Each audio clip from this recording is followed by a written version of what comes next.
4단계를 하라고 그래가지고 뭐 또 휘청휘청 됩니다. 예, 교회들이. 처음서부터 뭐 좀 이렇게 했어야 되는데 막 좀 아쉬움이 참 많습니다. 예. 런던 타임즈에서 한번 독자들에게 한번 앙케이트 조사를 했는데 누가 가장 행복한 사람인가라는 설문조사를 한번 했습니다. 그때 1등 한 게 뭐냐면 바닷가에서 모래성을 쌓는 아이가 1등을 합니다. 2등이 아이를 목욕시키고 잠자는 아이를 바라보는 어머니. 그러니까 그게 가장 평안한 모습이겠죠. 또 3등이 구슬땀을 흘리고 공예 품을 완성한 목공. 자기 일에 최선을 다한 사람의 어떤 보람 이런 거겠죠. 4등이 힘들고 어려운 수술을 끝내고 사람을 살린 의사.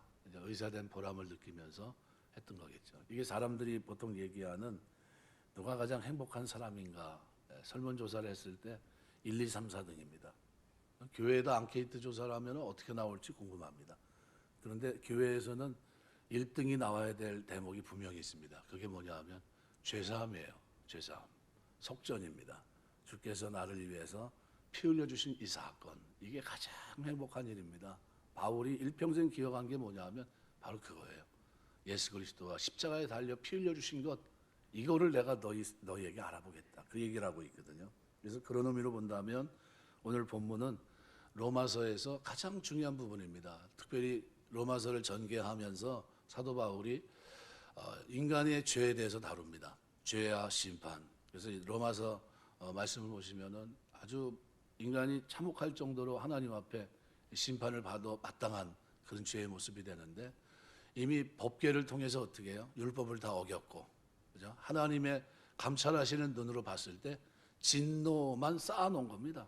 어떻게 방법이 전혀 없는 그런 모습이에요. 그것이 구약 시대 이스라엘 백성들의 모습이 아니었나 생각이 됩니다. 그래서 로마서 보시면은 1장 18절에 하나님의 진노가 불의로 진리를 막는 사람들의 모든 경건하지 않음과 불의에 대하여 하늘로부터 나타나나니 하나님의 심판을 얘기합니다.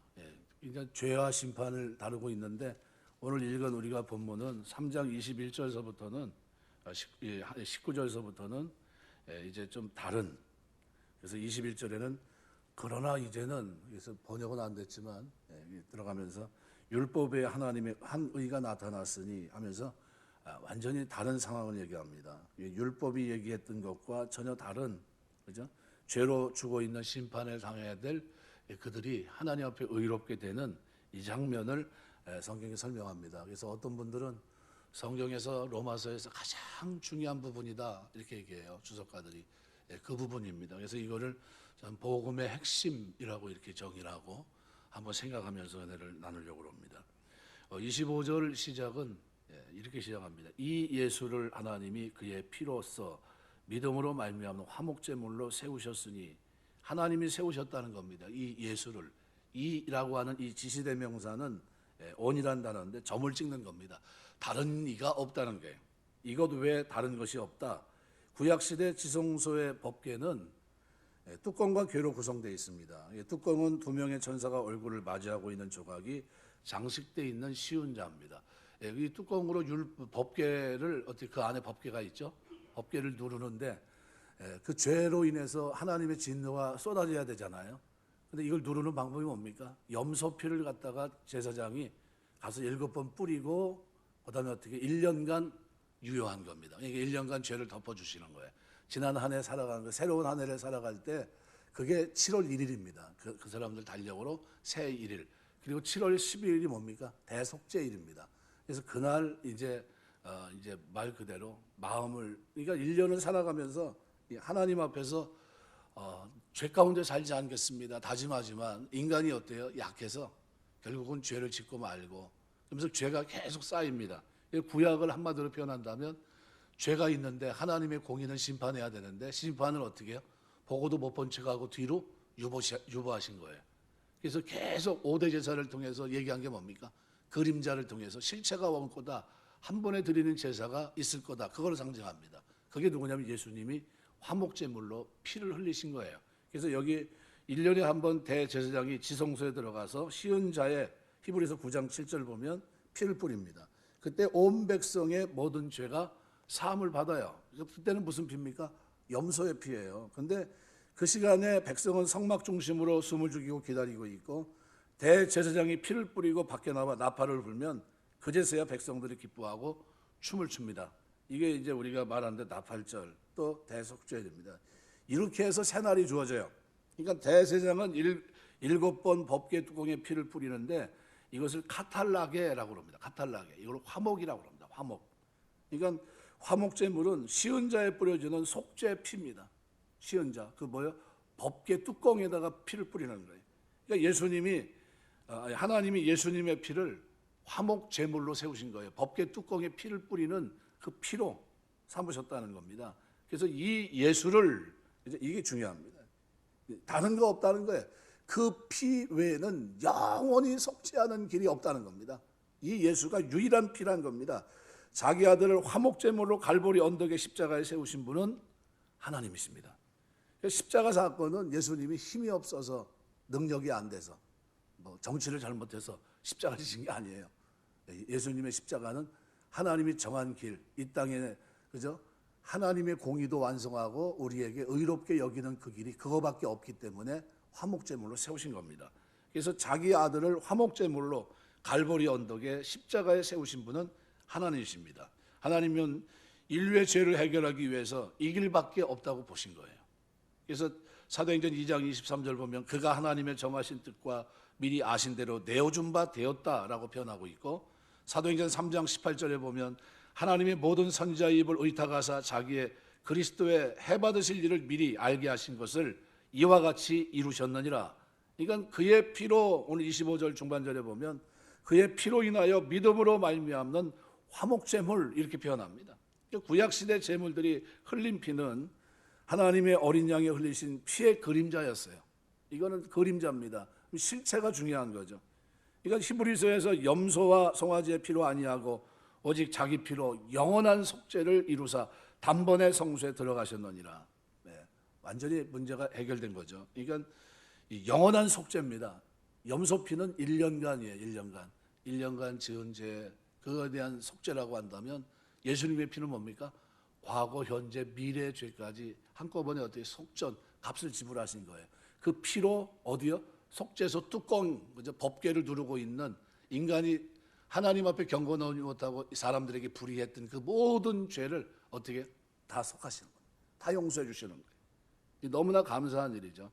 그래서 이렇게 되면 히브리서 10장 10절 보면 그들의 죄와 그들의 불법을 내가 다시 기억하지 아니하리라.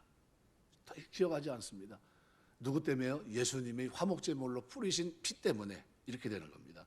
그래서 성경을 보시면요, 66권 전체가요, 창세기 1장, 2장 천지창조에 대한 메시지 말고 사람이 타락하고 난 이후 3장서부터 요한계시록 마지막 장까지 뭘 얘기합니까?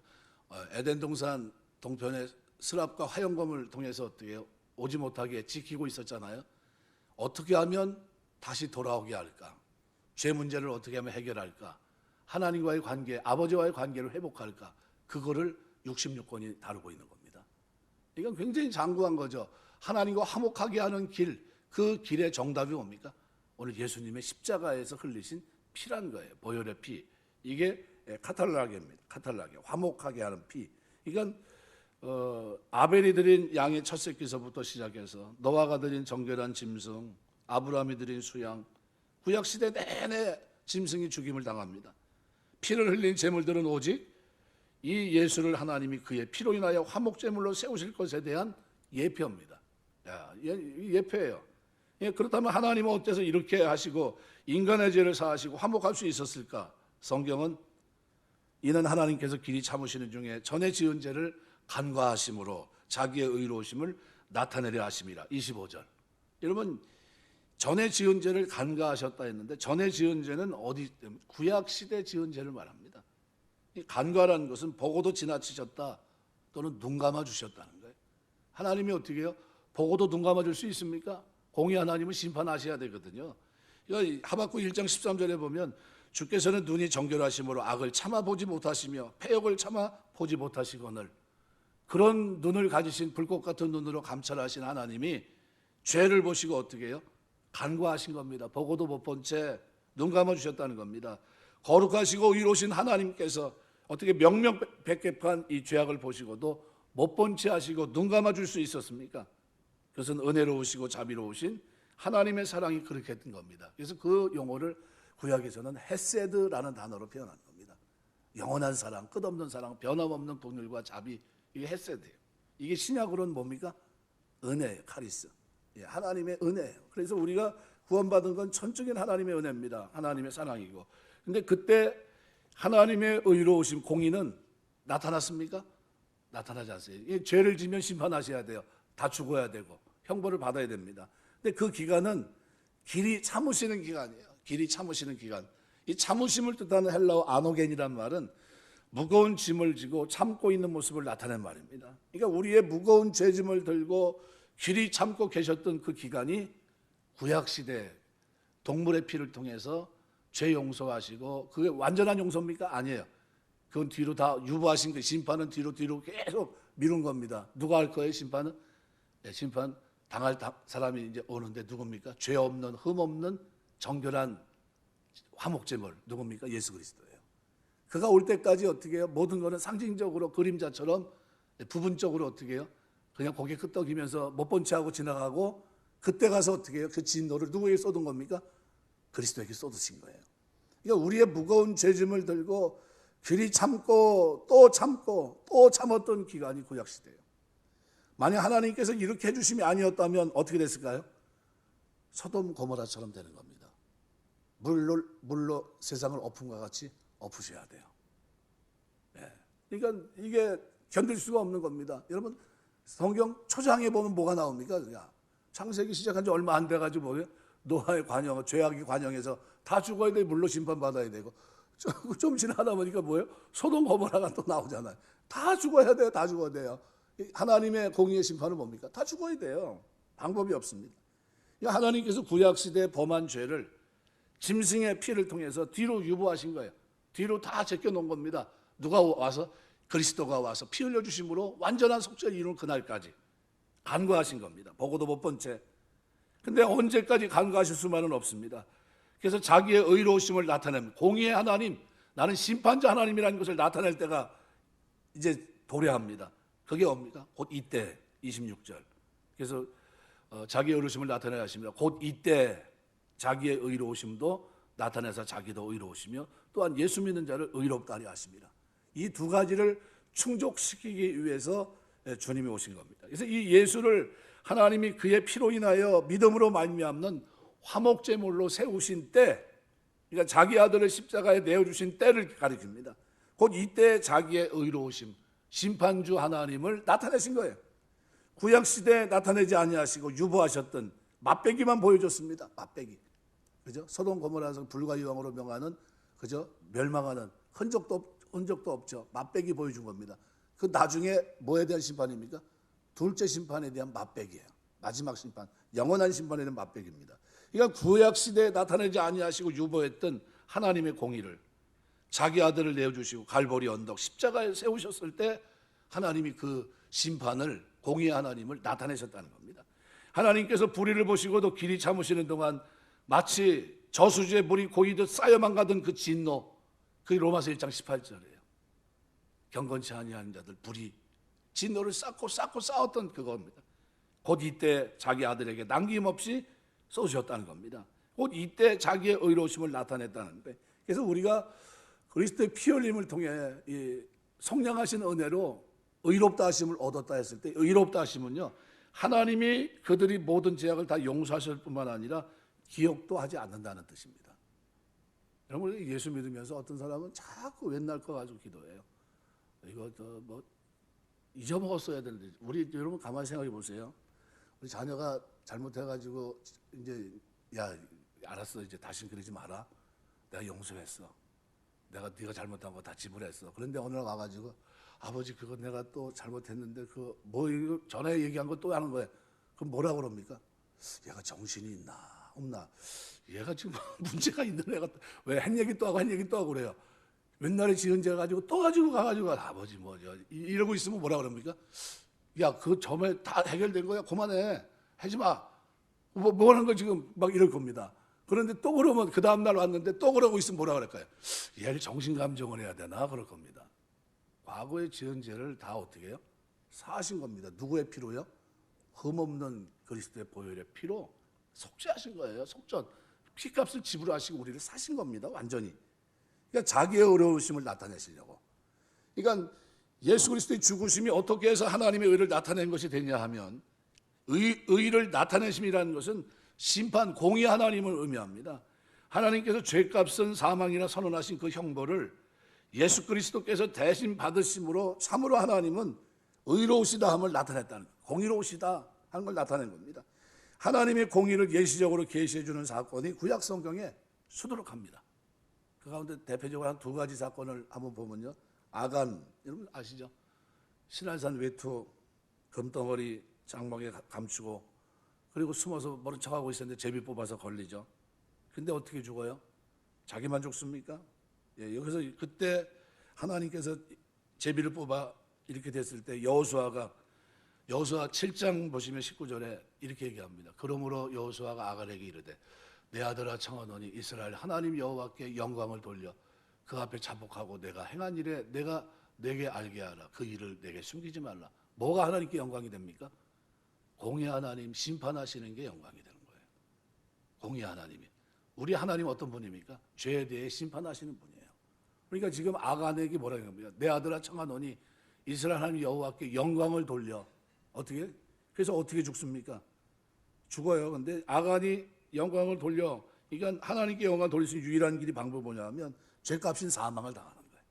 그래서 하나님의 의를 공의 하나님이라는 것을 나타내는 거예요. 자기 죽음을 통해. 이 누구 상징입니까? 예수 그리스도의 상징이에요. 오신 그분이 그걸 할 거라는 겁니다. 그러니까 그와 그의 가족은 돌로 침을 당하고 그 다음에 어떻게 해요? 불사름을 당합니다. 그랬더니 뭐라고 성경은 여호와께서 그 극렬한 분노를 그치셨다 이렇게 얘기해요. 그러니까 우리 하나님은 구약의 하나님 뭡니까? 바로 이게 공의 하나님입니다. 우리가 지금 요한복음 오후에 쭉 묵상하고 있는데요. 요한복음 12장 말씀을 지금 묵상하고 있는데 그때 12장 27절에 보면 이렇게 말해요. 내가 이를 위해 이때 왔나이다. 아버지와 아버지의 이름을 영광스럽게 하옵소서. 아버지 이름을 영광스럽게 하는 방법이 뭡니까? 나를 공의 하나님, 나를 심판해 달라는 거예요. 내가 이때를 위해 왔다. 뭐하러? 십자가지로 왔다는 겁니다. 지금 내 마음이 괴로우나 무슨 말을 하리요? 아버지가 나를 구원해 이때를 면하게 하여 주옵소서. 그러나 내가 이때를 위해 왔나이다. 아버지의 이름을 영광스럽게 하옵소서 하시니 이 하늘에서 소리가 나서 이르시되 내가 이미 영광스럽게 하였고 또다시 영광스럽게 하리라. 이게 뭡니까? 부활과 또다시 어떻게 재림, 심판주로서의 영광, 이걸 얘기하는 겁니다. 그러면 이때 예수께서 우리의 죄값을 대신 담당하시면서 누구의 의로움? 하나님의 의로우심, 공의 하나님을 나타내신 거예요. 십자가 지시고 피 흘려주시면서 여호와께서 우리에 대한 그 극렬한 분노를 그치는 방법이 뭡니까? 그거밖에 없다는 거예요. 그거밖에. 이 좀 더 구약시대 범한 죄가 그럼 어떻게 해결됐을까요? 히브리서 9장 15절에 이렇게 표현합니다. 이는 첫 언약 때 범한 죄를 속하려고 주구사. 첫 언약 아담 이후의 모든 죄가 그저 해결 방법이 안 되고 어떻게 해요? 뒤로 간과하시고 못 본 채 하시고 어떻게 해요? 뒤로 밀어놓으셨던 겁니다. 그걸 누가 지신 겁니까? 주님이 우리 이 땅의 구주 그리스도께서 십자가 화목제물로서 단번에 드려지신 거예요. 단번에. 그러니까 예수께서 구약시대 범한 죄까지도 담당하시기 위해 죽으셨다. 히브리 기자는 말합니다. 첫 언약하에 죄를 해결할 길이 없었다는 거예요. 방법이 없었어요. 그러니까 하나님의 고민은 뭡니까? 그냥 어떻게 하면 내 공의, 그죠? 심판주의 하나님의 공의로움, 이 공의로움도 나타내고 하나님 백성들의 저 죄를 없애면서 저들도 어떻게 죄 없이 하면 의롭다 여김을 받는 사람이 되게 할까? 이거를 누가 고민하신 겁니까? 하나님이 고민하는 거예요. 그리고 그 유일한 방법이 뭐예요? 예수님이 화목제물로서 카탈로게가 내리시는 거예요. 피를 흘려주시는 거예요. 속죄 피로, 속죄서 뚜껑에 피를 흘려주시는 거예요. 법계. 바로 그 일을 하신 겁니다. 어떤 분은 그렇게 말합니다. 그건 구약시대에는 짐승의 피로서 짐승을 제물로 드리지 않았습니까? 그것은 참이 오기까지 그림자예요. 참이 올 거다. 진짜 단번에 드린 제사가 있을 거다라는 겁니다. 만약 짐승의 피로 죄가 속해지고 하나님의 공의가 만족할 수 있다면 예수님께서는 헛되이 죽은 겁니다. 그래서 성경은 갈라디아서 2장 21절에 이렇게 얘기합니다. 내가 하나님의 은혜를 패하지 아니하노니 만일 의롭게 되는 것이 율법으로 말미암으면 그리스도께서 헛되이 죽으셨느니라.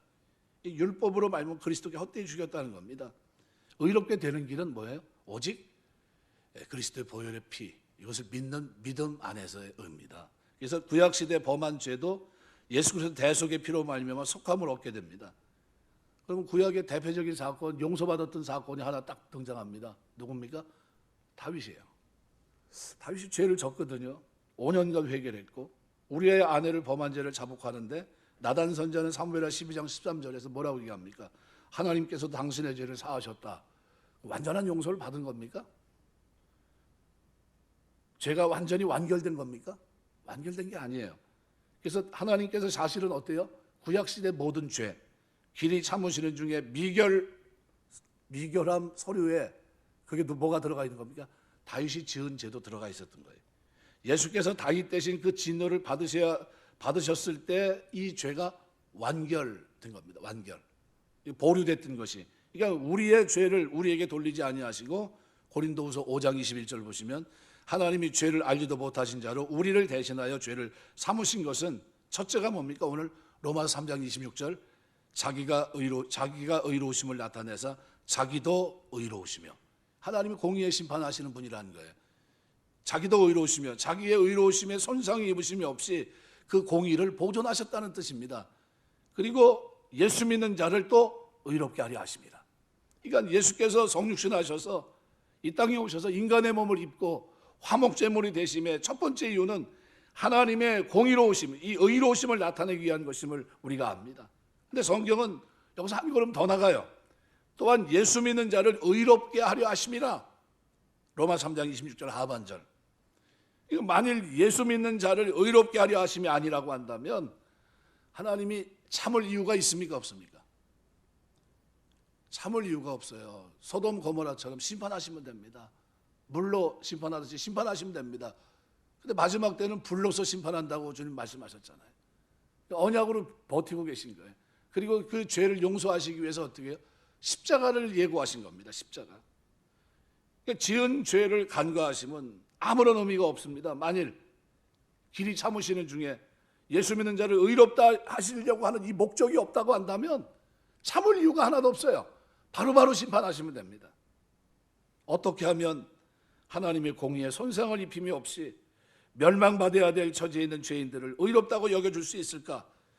이 두 가지 조건을 충족시켜준 사건이 하나님의 아들 구주 그리스도께서 우리 대신 정죄를 받으신 십자가에서 피 흘려주신 그 사건입니다. 이 방법을 누가 세운 겁니까? 하나님이 세웠어요. 그래서 여기 25절은 뭐라고 표현합니까? 이 예수를 하나님이 그의 피로써 믿음으로 말미암는 화목제물로 세우셨으니 우리가 세운 겁니까? 하나님이 세운 거예요. 하나님이 이 일을 하셨다는 겁니다. 그래서 구약시대 범한 죄도 예수 그리스도의 대속의 피로 말미암아 속함을 얻게 되는 겁니다. 예수님이 성육신하셔서 화목제물이 되시면서 첫째가 하나님의 의로우심을 나타내신 것이라면 두 번째는 예수 믿는 자를 의롭게 하시기 위해서 우리가 의롭게 여김을 받는 사람이 됐어요. 칭의. 그죠? 그러면 우리가 어떤 사람이 된 겁니까? 하나님 보실 때 죄 문제가 해결된 사람. 왜요? 그 피로 어떻게 해요? 속전, 값을 지불하시고 우리를 사셨기 때문에. 그러니까 이제는 어디에요? 죄값을 다 지불하신 겁니다. 그러니까 하나님이 우리를 볼 때 어떻게 해요? 죄 있어 없어요? 없어요. 그리스도 안에 있는 나는 이미 죄가 지불된 겁니다. 믿음 안에서 나는 죄가 해결된 겁니다. 언제? 영원한 제사. 과거, 현재, 미래 죄가 해결된 겁니까? 안 된 겁니까? 해결된 겁니다. 그래서 하나님의 존전에서 추방당한 인간이 가장 긴급하게 해결될 난제가 하나님 앞에 의롭다 여김을 받는 거예요. 너는 죄 없는 사람이다. 내 죄는 해결됐다. 이거거든요. 그래야만 의로우신 하나님과의 관계가 회복될 수 있는데 성경은 율법의 행위로는 그의 앞에 의롭다 하심을 얻을 육체가 없어요. 하나도 없다고 얘기합니다. 하나도 없다. 단 하나도 율법으로부터 자유로울 사람이 있습니까? 없습니까? 없어요. 다 똑같이 죄로 죽어 있는 겁니다. 죄와 허물로 죽어 있던 너희를 살리셨도다. 이렇게 얘기하거든요. 다 죽어 있었어요. 근데 그 길이 사는 길이 뭡니까? 용서받는 길이 바로 이 그리스도의 보혈입니다. 하나님께서 해결해 주신 겁니다. 인간이 자력으로 해결할 수 있었는데 하나님의 해결을 준 게 아니에요. 개입한 게 아닙니다. 방법이 없는 우리에게 하나님께서 길을 열어주신 겁니다. 복음은 이것을 인정하는 것, 거기서부터 시작입니다. 그래서 3장 20절에 보면 그러므로 율법의 행위로 그의 앞에 의롭다 하심을 얻을 육체가 없나니 율법으로는 죄를 깨달음이라. 죄를 깨닫는 거예요. 이거 어떻게 하지? 이 죄 가지고는 하나님 앞에 갈 수 없는데 방법이 없어요. 근데 성경은 어떻게 해요? 21절에 보면 이제는 율법에 하나님의 한 의가 나타났으니, 하나님의 한 의가 나타났으니 그게 뭡니까? 화목제물, 카탈로게 대신 그 피를 흘리는 그 사건이에요. 그러니까 이게 뭡니까? 복음이에요. 이제 율법에 하나님의 한 의가 나타났다는 거예요. 하나님의 공의도 충족시키고 오늘 그를 믿는 믿음 안에서 구원받는, 의롭다 여김받는 이 길이 열려졌다는 겁니다. 복음이란 뭐냐면 하나님의 의가 나타났다는 기쁜 소식이에요. 드디어 하나님의 의가 나타났다는, 하나님의 의가 나타났다는 말은 절망에 빠졌던 인간이 하나님 앞에 의롭다함을 얻을 수 있는 길이 비로소 열렸다는 겁니다. 예수 그리스도 화목제물이신 그를 통해서. 그래서 지시대명사, 그걸 얘기하는 겁니다. 이 예수를 하나님이, 이거 외에는 방법이 없다는 거예요. 그러면 이건 인간의 노력으로 되는 게 아닙니다. 하나님 마련해 주신 의이기 때문에 하나님의 의이고, 이 의를 어떻게 받을 수 있습니까? 22절은 곧 예수 그리스도를 믿음으로 말미암아 모든 믿는 자에 비치는 하나님의 의인이 차별이 없느니라. 뭐로 받습니까? 믿음으로. 근데 믿음이 뭡니까? 선물이에요. 다른 조건이 전혀 없습니다. 차별이 없어요. 그럼 나 자신이 보기에도 의롭지 못한 나를 하나님께서 의롭다고 여겨주시는 것이 어떻게 가능합니까? 성경은 그리스도 예수 안에 있는 24절 구속으로 말미암아. 여러분, 이 속량으로 돼 있어요. 그리스도 예수 안에 있는 24절 속량으로 말미암아 하나님의 은혜로 값없이 의롭다 하심을 얻은 자 되었느니라.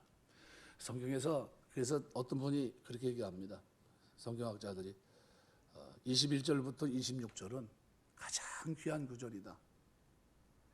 왜냐하면 구원을 가장 확실하게 설명하는 구절이다. 이렇게 얘기합니다. 여러분, 이 속량이 뭡니까?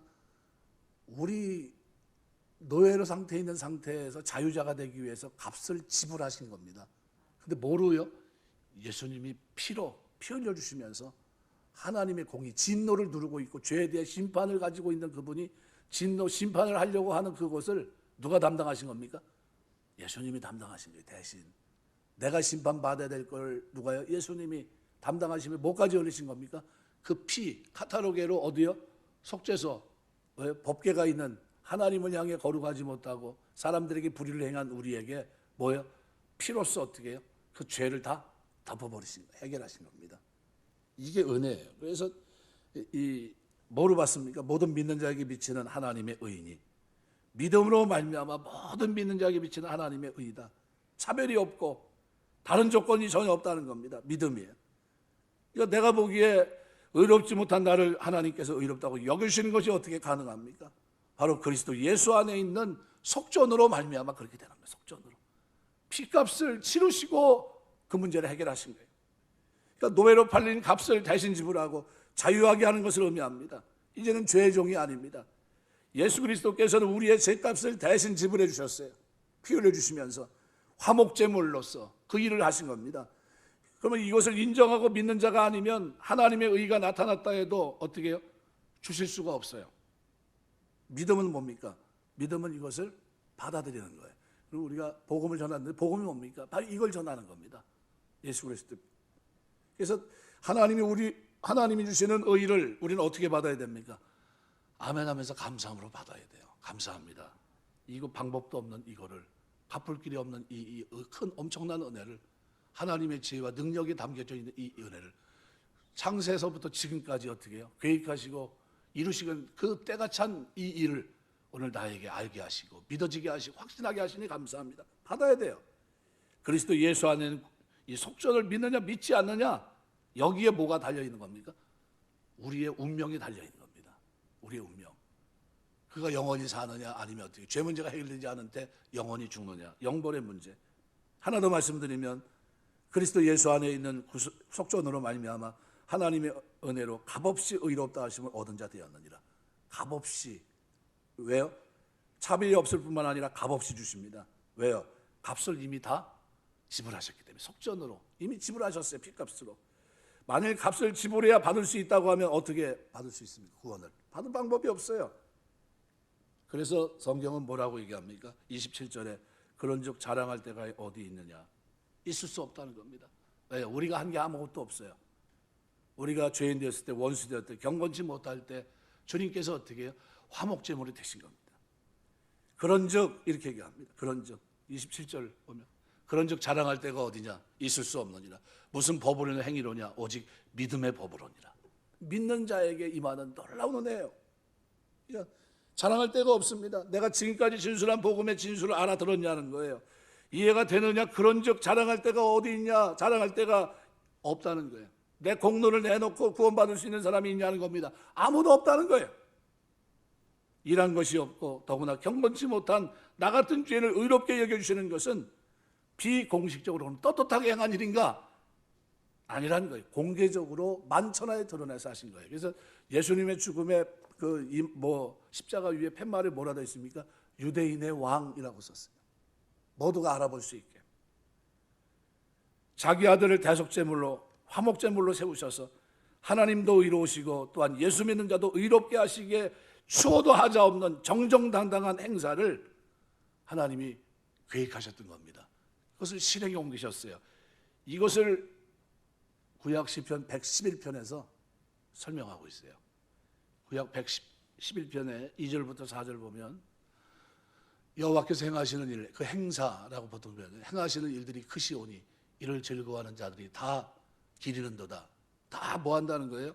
생각한다, 연구한다는 겁니다. 그 행사가 존귀하고 어미하며 그 의가 영원히 있도다. 그의 기적을 사람이 기억하게 하셨으니 여호와는 은혜로우시고 자비로우시다. 그럼 이렇게 크시고 존귀하고 어미하고 기이한 여호와 행사가 뭡니까? 성경에 나오는 큰 일들을 한번 보세요. 천지창조, 출애굽, 바벨론 포로로부터 귀환, 그죠? 가나안 땅 점령, 뭐 이런 것들입니다. 이러한 일들이 크고 기이한 행사가 틀림없지만 이 모든 것을 다 합친다 할지라도 111편 9절에 보시면 뭐가 나오냐면 이렇게 나옵니다.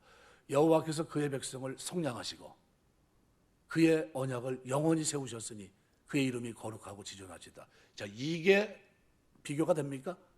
여기 무슨 단어가 나와요? 그의 백성을 속량하시는 게 나옵니다. 속량. 이건 뭡니까? 피값을 치르시는 걸 얘기합니다. 영원한 속량을 얘기해요. 동물의 피로, 염소의 피로 가지고 그 뚜껑에다가 7번 불을 뿌렸던 그게 아니라 어린 양이신 그리스도께서 직접 오셔서 친히 자기가 화목제물이 되셔서 카탈로기가 되시는 피를 흘려주시는 그걸 얘기하는 겁니다. 그 백성의 속량을 베푸시고 그 언약을 영원히 세우셨으니 이것과 비교할 게 아무것도 없어요.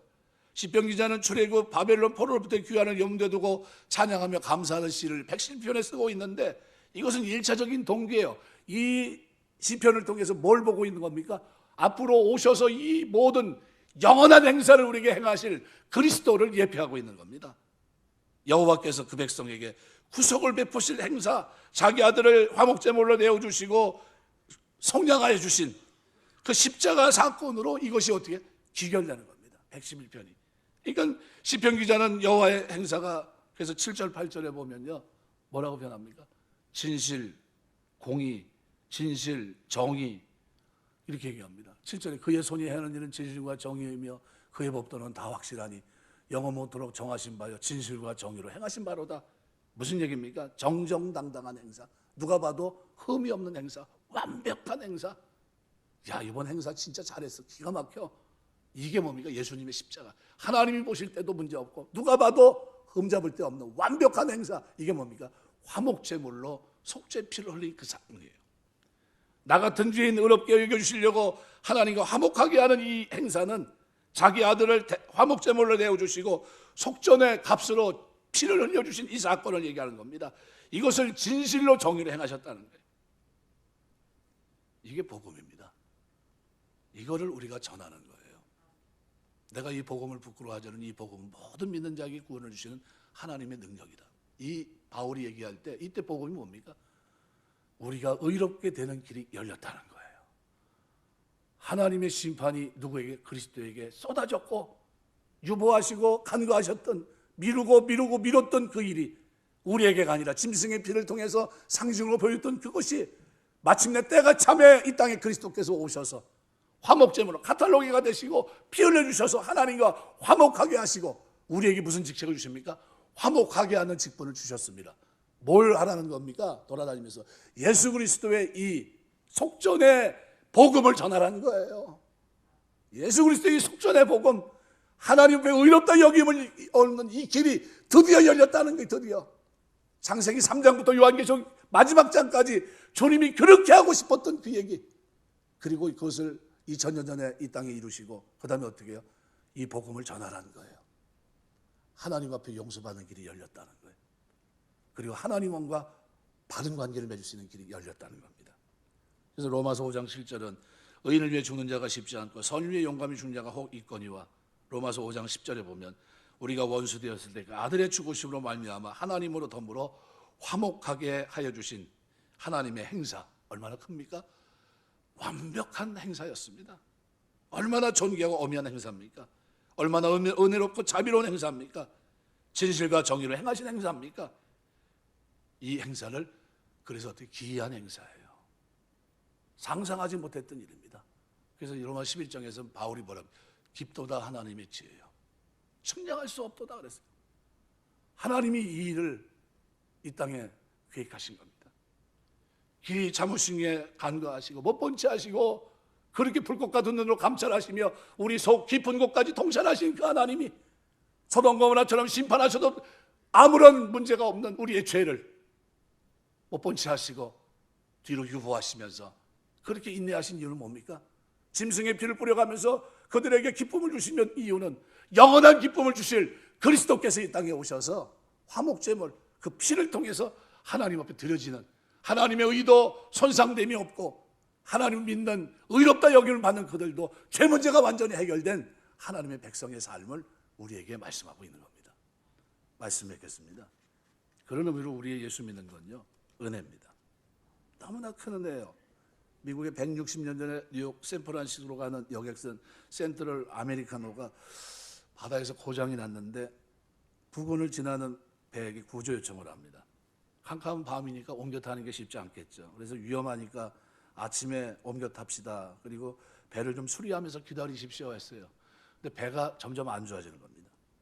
밤중에 위험을 느낀 이 아메리카노가 다시 구조 요청을 한번 합니다. 근데 그 옆에서 뭐라 그러냐면 캄캄하니까 조금 더 기다려 주십시오. 근데 약 1시간 뒤에 이 배는 침몰합니다. 바다 밑으로 가라앉고 578명의 승객들이 죽고 맙니다. 이제 무슨 얘기하고 싶냐면요, 지금은 은혜 받을 만한 때고 지금은 구원의 날입니다. 지금 복음 전하지 못하면 나중에 믿고 싶어도 못 믿어요.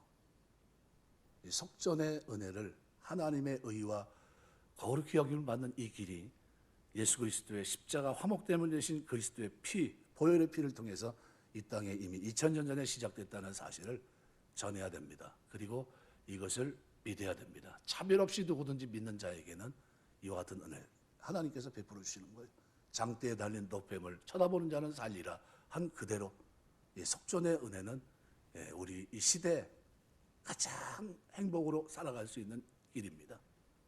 누가 행복합니까? 라는 질문에 런던 타임즈 독자들은 바닷가에서 모래성에서 모래성을 막 완성한 아이가 가장 행복하고, 아이를 목욕시키고 잠자는 아이를 바라보는 어머니가 행복하고, 구슬땀을 흘리며 공예품을 완성한 목공이 행복하고, 힘들고 어려운 수술을 끝내고 사람을 살린 의사가 행복하지만, 그러나 가장 행복한 사람은 자기의 죄 문제가 해결된 사람이 행복합니다. 믿음으로 차별 없는 이 구원의 은혜를 받아들인 사람이 행복합니다. 속전의 은혜를 깨닫고 받아들이며 은혜입니다. 은혜입니다. 나에게 자격이 없는, 공로가 없는 나이가 하나님 백성이 된 것, 이건 은혜입니다. 고백할 수 있는 이 복음을 전하고 듣고 믿는 사람이 행복한 겁니다. 이 행복이 우리에게만 있지 말고 나눠지게 되시길 주의 이름으로 축원합니다. 행복을 깨닫지 못하는 그들에게도 나눠주고, 저 멀리 있는 그들에게도 나눠주고, 오지에 있는 그들에게도 나눠주고, 우리가 전할 것은 뭡니까? 이 복음이에요. 드디어 인류에게 주님께서 그 심판을 어떻게 유보하시고 간과하셨던 그 심판을 그리스도에게 쏟아부으시고 우리의 죄를 용서하시고 이제는 죄 없다 정하시는 의롭다 여기시는 이 칭의의 복을 우리가 잊지 마셔야 돼요. 어떻게 살겠습니까? 복음 전하며 살고 하나님 뜻대로 살고 말씀대로 살고 기도하며 찬송하며 삽니다. 왜요? 구원받았기 때문입니다. 내 공로가 아니라 그리스도의 공로로 하나님 앞에 나아갈 때 담대히 나갈 수 있는 길이 드디어 열렸기 때문입니다. 우리가 주님 섬기며 사는 동안에 이 복음의 핵심을 마음속에 새기고 아직도 듣지 못하고 믿지 못하는 사람들에게 전하는 저와 여러분 다 되시길 주의 이름으로 축원합니다. 기도하겠습니다.